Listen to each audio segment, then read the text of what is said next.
Hello! I hope you enjoyed me getting called out by my little sister for not actually doing any hobbies.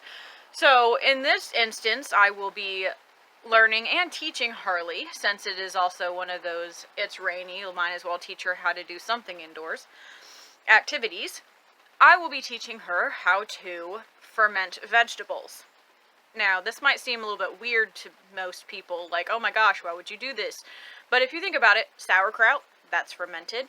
And I have watched a very interesting video, and I've put a link to the original video below, because it is so educational, it's amazing, and it's far more detailed than this.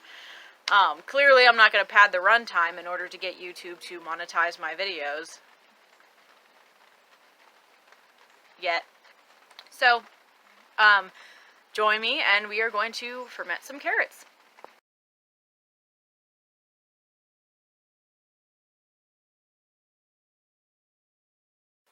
Okay, some of the items that you're going to need when you're going to ferment things are a scale or a balance. No, this is a scale.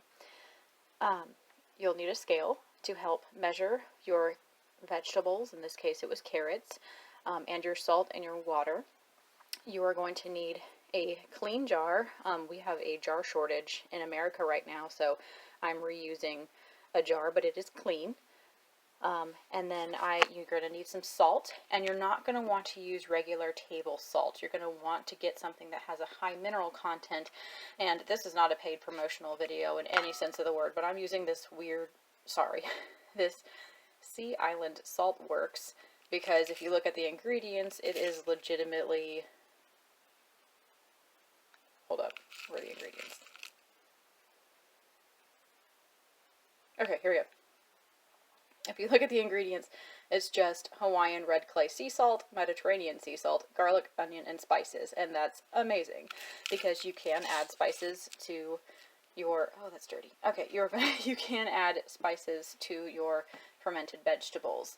I'm not going to go into extreme detail on how to do this, because I'm hoping you'll go ahead and watch that other video. It will be very detailed and amazing, and it's over 20 minutes, so yeah, I'm not going to rehash everything that you learned, but basically, you're also going to need a weight, and basically it's something like this. It's a clay, this one's clay, they're not all clay, some are glass, where you can basically keep the vegetables submerged so that they can ferment in the juices. And basically what's going to happen is you're going to take your jar, you are going to fill it with vegetables, in this case I'm going to use carrots, and you're going to fill it up with water so that it covers the carrots. And the cool thing about carrots is they're kind of heavy, so that they actually sink to the bottom anyway. You don't really need a weight for this one, so it's perfect if you don't have one of these. But just make sure you don't have any pieces that are floating. If they're floating, then they're going to get moldy and it's going to get gross and you're going to waste your time. So make sure you fill this with carrots and water so that the carrots are submerged. And then you're going to want to weigh how much carrots and water that is on your balance scale. And then you're going to take that weight in grams, and you're going to multiply that by 0.025, and that's going to give you the amount of salt you're going to need. So then you're going to empty out the water from here. I personally want to use warmer water, so if you want to heat up that water, you can. And then I add the salt to it so that it can dissolve. The amount of salt that you have calculated, you add that to the water, you let it dissolve, and then you pour it back over your carrots. And you want to make sure that when you pour it over your carrots that you've let it cool. The point of heating up the water is so that it dissolves the salt, but you don't want to start cooking your carrots. I kind of did that the first time, because this is not my first time doing this. I wanted to basically check to make sure this worked before I make this video. And it didn't do a terrible thing to the carrots. The carrots were just a little bit soft, but it worked out okay. It was fine. Carrots are pretty hardy. So at the end of the day, you're going to have a jar of carrots with some salty water, and you're going to put that in a room that is between 65 and 75 degrees. I have been told that it's a good idea to make sure that there's like a towel or like a bowl underneath it, because depending on how high you've put it, Some of the water might start bubbling over a little bit, and that's just the carbon dioxide trying to escape, and that might actually cause some of the fluids to leak out of the jar. I wouldn't fill it up that high, but that's just me. So go ahead and watch the video, learn how to do this, play around with it, and see what you come up with. For me, the final product actually looked like this. So as you can see, I'll show you some pictures of what it looked like in the process. But like, this is the end product. Ta-da! So it's cloudy. It smells a little tangy. You can see all the salt and the spices that were in that spice mixture in there, and it's just going to make this taste freaking amazing. And honestly, I'm not saying that, I'm not a doctor, so I can't really say this, but honestly, I've had some stomach problems lately, and this really helped because I'm under the impression that some of my gut biota was not in a good place. So this is full of good bacteria, and so yeah, it definitely helped my stomach out a lot. Oh my gosh, there's cookies.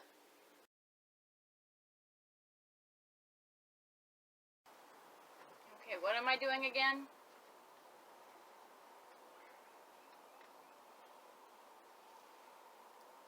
Why didn't you do this part ahead of time? I feel like you're just padding the run time.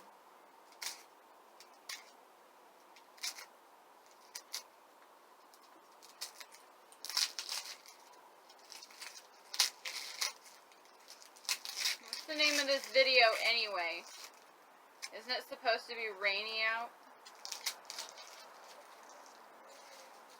Making a mess. Mom's gonna get angry.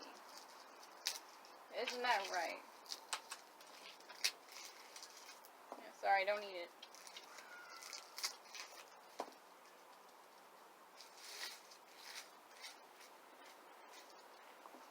You know, these cooking shows have a lot of prep work that apparently our viewers don't get to see because it's all done ahead of time. I'm sorry, Malik, don't eat it. You can't eat this. I don't think. Can dogs have garlic? I know they can't have onions. You can't have onions.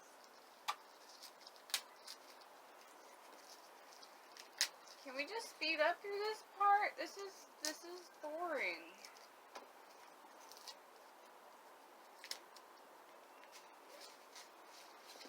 I think you like watching me suffer for your entertainment, Ruby.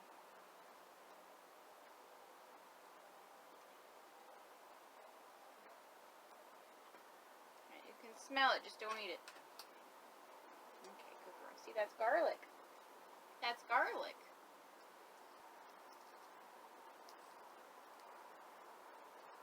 One.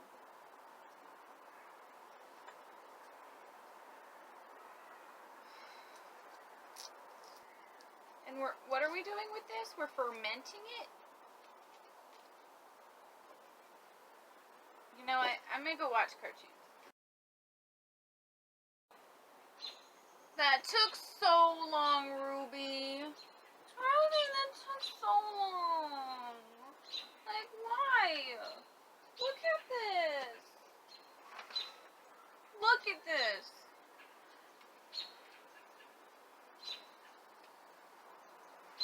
Look at this, you guys.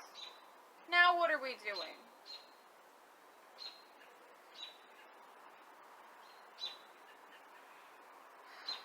Okay. It says hello. Yeah, there's a little G. Okay. I hope it's clean. Okay. I don't think all of this is gonna fit, Ruby. Look how big this is. I'm not eating this. So much garlic.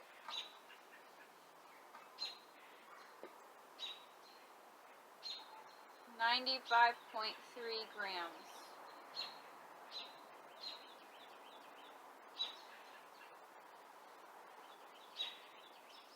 Okay.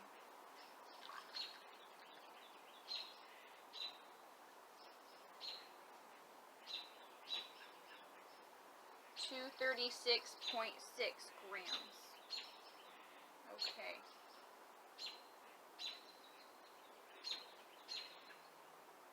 Okay.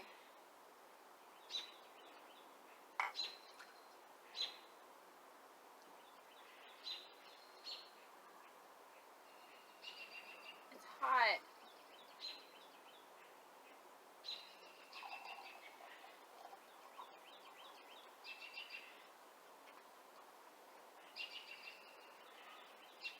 Did you eat something? Did you eat it? Okay. Good. I don't think you can eat this, girl. Okay.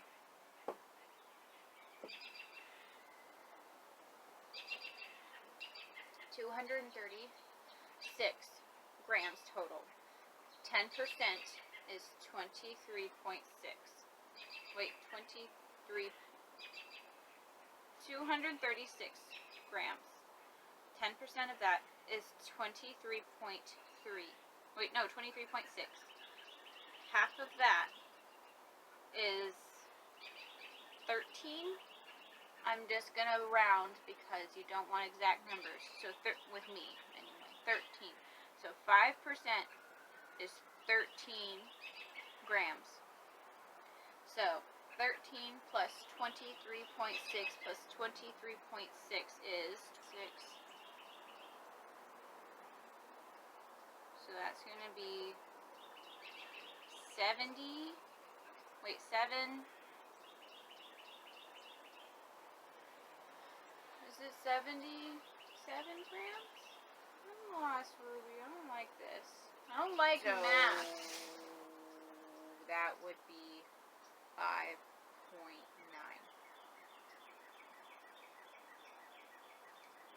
5.9. Okay. So, I'm going to weigh out 5.9 grams.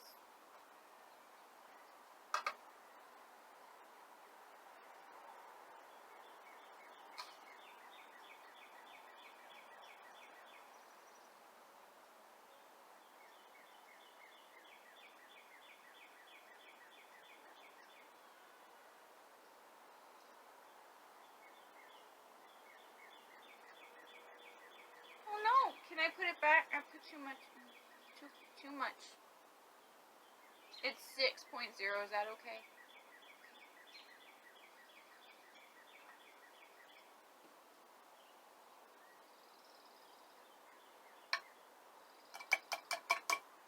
Okay.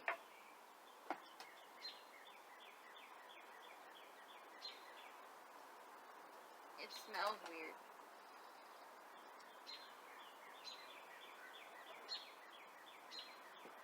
Okay, so what do we do now?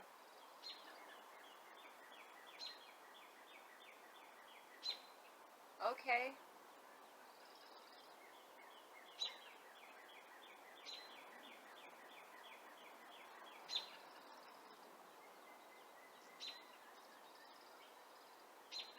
Okay, how about now?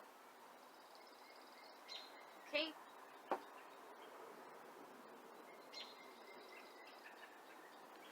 Ta-da! And here's what it looks like. The red stuff is all the spices that we used, but as you can see, there are some nice bubbles forming. It has a good smell. It doesn't seem to be fermenting as fast as the carrots did. It's probably because there's not a lot of there's not as much sugar in garlic as there is in carrots. So I'll probably leave this in here for a little bit longer. But yeah, I mean, it's looking great, and I look forward to doing some more fermenting in the future. So see, spending time with your little sister in the inside of the house when it's raining can be a lot of fun. Why don't you try it yourself, if you have a little sister?